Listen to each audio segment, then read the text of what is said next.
Hello friends, welcome. Uh, Generally, I'm doing a weekly analysis of the market, but because of the huge move today, I wish to do a daily analysis just for today to see how the market is looking end of day today. In the weekly analysis video I posted yesterday, I was mentioning that the market is looking slightly bullish, but there is no major move expected. Okay, and I thought like, okay, 340 seems to be a major critical support. But what happened today in the morning is the market opened down lower in the red, and it was, if you see the move over here on SPY, this is a, sorry, before that, this is a 15-minute chart of SPY. So the market opened lower at around 342 on SPY.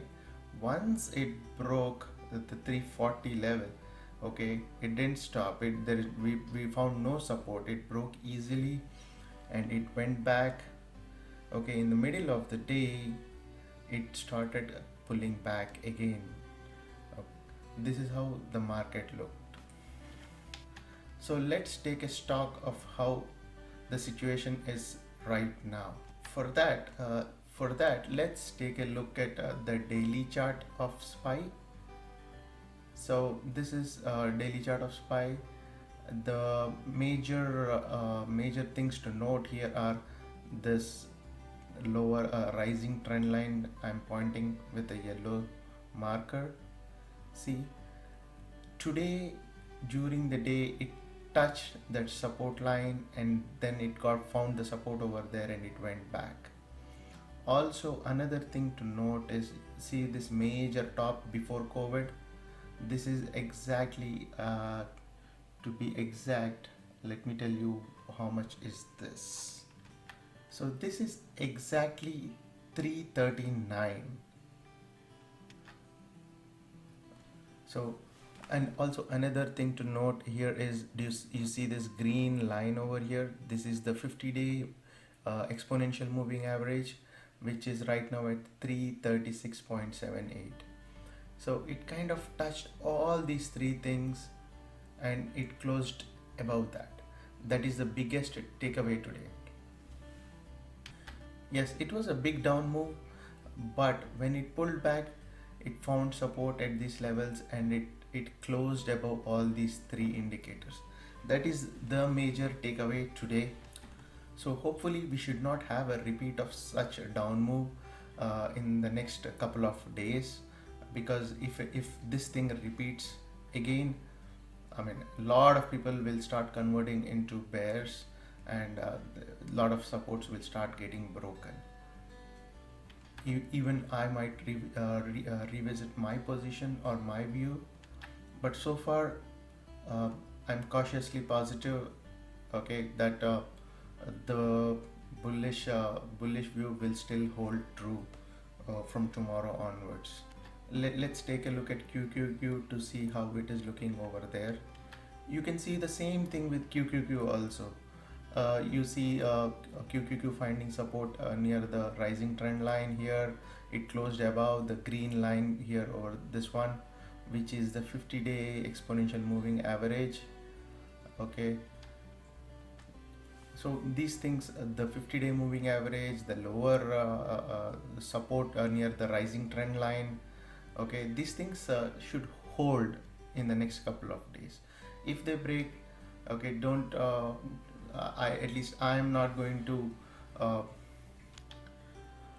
I'm not going to have any ego in my mind. I'm going to listen to the market.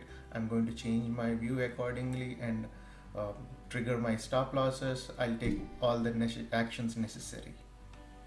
I'm still hopeful it's going to be slightly bullish only for the next uh, 5 to 10 days or just before the election results.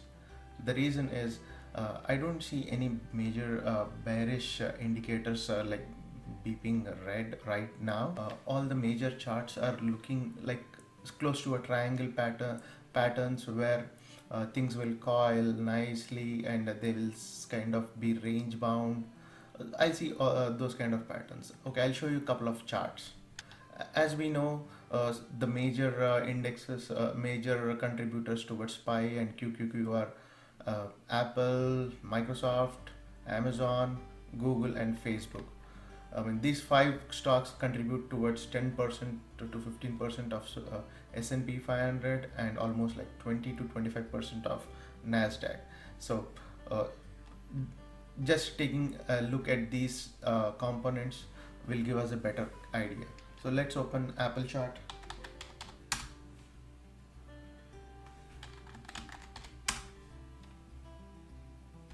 If you see the Apple chart, you can clearly see a kind of a triangle pattern getting formed. Okay, this will get more tighter as we approach the elections. Yes, there is a results. We are not sure if it's going to be a big move or not for the earnings report on Thursday or the elections, but nonetheless, they are very close.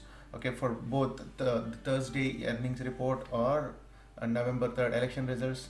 Okay, for either of them, we have a triangle pattern setting up. So hopefully tomorrow is not going to be a big red day or a bearish day. Now let's check the next big component, which is Microsoft. Okay, let's see on Microsoft. So also on Microsoft again, you can see a nice small triangle getting formed over here. So uh, it's still in safe position. We are not there is no big downside risk for tomorrow or day after. That's my view. But if things break down, yes, you got to revisit positions or trigger stop losses accordingly. Next, let's take a look at Amazon.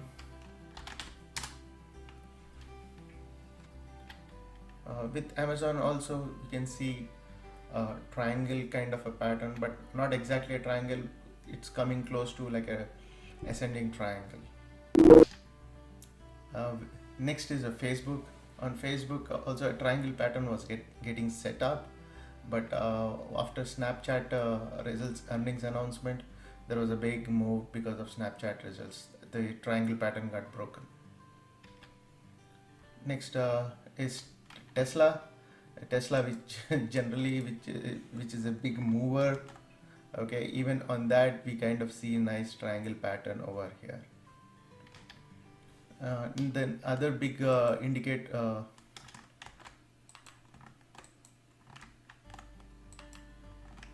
the other big component is Google. Okay, Google is the only one where I don't see a triangle kind of a pattern. So this is kind of strange. Generally, Google tends to be the weakest among all these bigger, fast-moving stocks. So overall, if we see, there are a lot of triangle patterns, okay, on the major components. So uh, yes, we had a breakdown today, but it's not very bad. Okay, if the pattern keeps on repeating, like it goes bearish tomorrow as well, and we have a big red day. Okay, so then we might have to hit stop losses, take some losses, and revisit accordingly. And this is my view, my opinion. That's it. Okay, thank you. I'll post my update again on the over the weekend.